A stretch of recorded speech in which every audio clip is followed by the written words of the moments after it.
डुमरी उपचुनाव से पहले पूर्व मंत्री जगन्नाथ महतो की पत्नी को मंत्री पद की शपथ दिलाई जा रही है। ऐसे में उपचुनाव की तैयारियां तमाम राजनीतिक दल जरूर कर रही है, लेकिन ये जो फॉर्मूला फिर से मधुपुर का अपनाया गया है जेएमएम के द्वारा, ये कितना कारगर साबित होगा, इस विषय पर बातचीत करने के लिए हमारे साथ मौजूद हैं बीजेपी नेता प्रतुल सहदेव जी।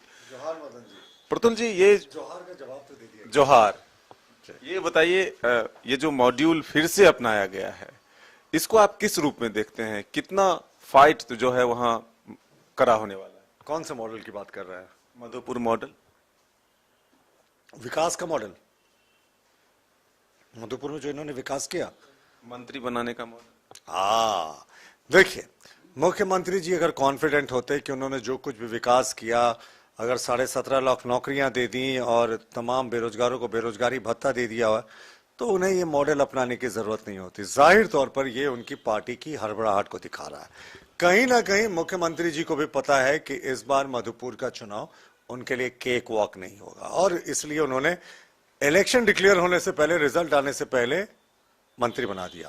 भाई, संविधान में माननीय मुख्यमंत्री का विशेषाधिकार है, वो किसी को मंत्री बना सकते हैं, वो चाहते तो किसी अन्य व्यक्ति को भी बना सकते हैं, ये टोटली उनका कॉल है। लेकिन ठीक चुनाव से पहले, और ये दूसरी बार वो कर रहे हैं, पहले हाजी अंसारी साहब का भी इंतकाल हुआ था, तो उस समय भी इन्होंने हफीजुल हसन को चुनाव के पहले मंत्री बना दिया था। कहीं ना कहीं ये उनकी घबराहट को दिखा रहा है। और मुख्यमंत्री जी भेदभाव करते हैं मदन जी, और ये भेदभाव कैसे करते हैं अपने सहयोगी दलों के साथ, ये मैं बताता हूं आपको कि रामगढ़ का जब उपचुनाव हुआ, तो अगर लगता उनको कि यही मंत्री बनाने का विनिंग फॉर्मूला है, तो कांग्रेस के बजरंगी महतो को क्यों नहीं मंत्री बनाया? मुख्यमंत्री जी सिर्फ और सिर्फ जेएमएम की राजनीति करते हैं, गठबंधन से इनको कोई लेना देना नहीं। क्या ये बात सच साबित हो रहा है कि कांग्रेस के ही कोटे से जो मंत्री हैं बन्ना गुप्ता, वो पहले ही कह रहे थे कि हमारे पार्टी को अगर कोई डुबाएगा तो वो झूमेंगे घूमेंगे गाएंगे हम, वाइल्ड वाली वाटर पार्क जाएंगे हम। झूमेंगे घूमेंगे गाएंगे हम, वाइल्ड वाली वाटर पार्क जाएंगे हम।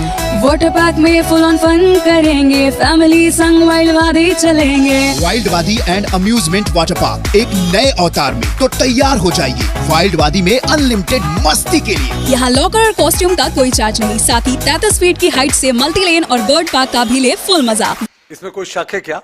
कांग्रेस जिस वोट बैंक की राजनीति करने की बात करती है, वो अल्पसंख्यकों का एक वर्ग हो या जो भी तमाम चीजें हो, वो तो मुख्यमंत्री जी उर्दू को दूसरा लैंग्वेज डिक्लेयर करके और तमाम फिरके करके वो कहीं ना कहीं अपनी ओर मोड़ने की लगातार कोशिश कर रहे हैं। मुख्यमंत्री जी ने इस शासनकाल में डेवलपमेंट तो बिल्कुल नहीं किया, लेकिन कांग्रेस की कब्र खोद दी, और अफसोस उन्हें पता भी नहीं कि उनके नीचे से जो जमीन है वो कब की खिसक गई।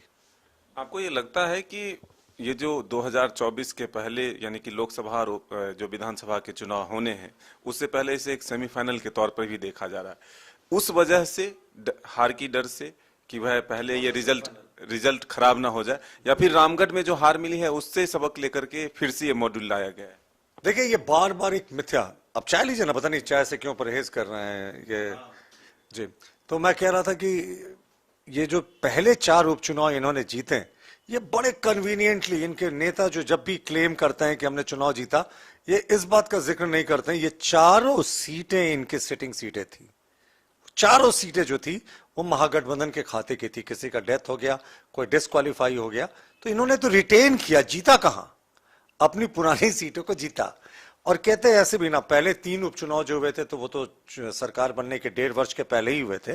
पहले 1.5 वर्षों में हुए थे, तो उस समय वो सरकार का हनीमून पीरियड होता है, यानी उस समय जनता सरकार को मौका देती कि आप जो भी पॉलिसी लेकर आए उसे इंप्लीमेंट करें। मांडर का उपचुनाव उसके बाद हुआ, लेकिन 3 वर्ष बीतने के बाद जो पहला उपचुनाव हुआ वो रामगढ़ का हुआ, और रामगढ़ के उपचुनाव में आजसू हमारे फोल्डर में वापस आ गया। आजसू के उम्मीदवार ने इन्हें करारी शिकस्त दी, और यह भी उनकी सिटिंग सीट थी। वहां से ममता देवी उनकी विधायक थी, तो इनका सिटिंग सीट हारने का जो सिलसिला है ना, वो शुरू हो गया। और मैं बताऊं मदन जी, ये सिलसिला डुमरी में भी नहीं थमेगा। मैं मानता हूं जगन्नाथ महतो जी एक अच्छे लीडर थे, एक मूलवासियों की हमेशा आवाज को उठाते थे, लेकिन इस बार ना जनता के लिए सहानुभूति से बड़ा मुद्दा आक्रोश है। मुख्यमंत्री ने जितने वायदे किए थे कोई पूरा नहीं कर पाए, सिर्फ अपने और अपने परिवारों को उपकृत किया। आम जनता में जो आक्रोश है वो डुमरी उपचुनाव में सहानुभूति पर भारी पड़ेगा। बीजेपी आजसू काफी उत्साहित है रामगढ़ चुनाव में उपचुनाव को जीतकर। क्या गठबंधन के साथ जो चुनाव फिर ये डुमरी में भी बीजेपी और आजसू लड़ेगी? बिल्कुल, एनडीए का एक ही उम्मीदवार लड़ेगा। मैं आज से हमेशा मैं इस बात को कहता हूं कि हमारा जो उम्मीदवार का चुनाव चिन्ह होगा वो कैसे ही होगा। अब आप कयास लगा सकते हैं, वो केला होगा, कमल होगा, लेकिन कैसे ही होगा, एक ही उम्मीदवार होगा, हम मिल बैठकर तय करेंगे। और अगर आप आंकड़ों के लिहाज से देखें तो 36,800 वोट आजसू के उम्मीदवार को आए थे जो दूसरे नंबर पे थे, 36,100 वोट हमारे उम्मीदवार को आए थे जो तीसरे नंबर पे थे, और 71,200 वोट लाकर जगन्नाथ महतो जी, स्वर्गीय जगन्नाथ महतो जी इस चुनाव को जीते थे। तो ये तथाकथित लहर जो चली थी उस समय, जिसको ये लहर बताते हैं, उस लहर में भी अगर आजसू और बीजेपी के वोट को जोड़ देना तो हम 1800 से ज्यादा थे। और राजनीति में 2+2 4 नहीं होता है। जब आपके सपोर्टर्स देखते हैं कि अब आप एक होकर लड़ रहे हैं तो 2+2 6 हो जाता है और उत्साहित हो जाते हैं। और आपके जो फ्रिंज वोटर्स होते हैं, जो बॉर्डर लाइन के, वो भी आपको वोट करते हैं, नहीं साहब एक सशक्त उम्मीदवार है। तो मुख्यमंत्री जी के पतन की शुरुआत जो रामगढ़ से हो गई है, उसमें एक नया अध्याय डुमरी से लिखा जाएगा। एक तो सहानुभूति वोट, ऊपर से अब मंत्री पद, एनडीए के लिए राह जो है मुश्किल होगी वहां। अरे मुख्यमंत्री बना दीजिए ना, अब तो खुली चुनौती दे रहे हैं। मुख्यमंत्री जी एक्सपेरिमेंट कर लें, हट जाए 1 महीने के लिए और मुख्यमंत्री बना दें जगन्नाथ महतो जी की पत्नी को, फिर भी ये चुनाव हारेंगे। मैं फिर से रिपीट कर रहा हूं, जगन्नाथ महतो जी एक बहुत अच्छे नेता थे, सबके मन में उनके लिए श्रद्धांजलि है, लेकिन मुख्यमंत्री जी के सरकार के कार्यकलापों से जनता इतनी नाखुश है ना कि अगर इस उम्मीदवार को वो मुख्यमंत्री बनाकर भी चुनाव लड़ा देंगे ना तो ये जीतने वाली नहीं है।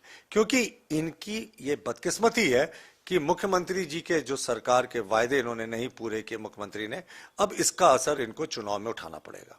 तो ये थे प्रतुल सहदेव जी जो साफ तौर पर कह रहे हैं कि सरकार भले ही एक प्रयास जरूर कर ले कि मंत्री के तौर पर उम्मीदवार खड़े करे, लेकिन इसका कोई रिजल्ट नहीं मिलने वाला। बीजेपी और आजसू का एक संयुक्त उम्मीदवार होगा जो कि यहां भी जीत हासिल करेगी। अपने सहयोगी विकास के साथ Madan Singh, news bioscope, Ranchi. Welcome to Chacha Mama दंगल। हास्य अदाकार संजय मिश्रा से गुजारिश है कि वह अखाड़े में कूदे और फुलटूस को ट्रॉफी से नवाजे। लगता है समाधि ले ली। अरे बुला रहे हैं। अरे बोल रहे हैं कि बुला लो। टॉप टेक सीमेंट, जो जोड़े तो छोड़े नहीं, मजबूती ही हमारी पहचान।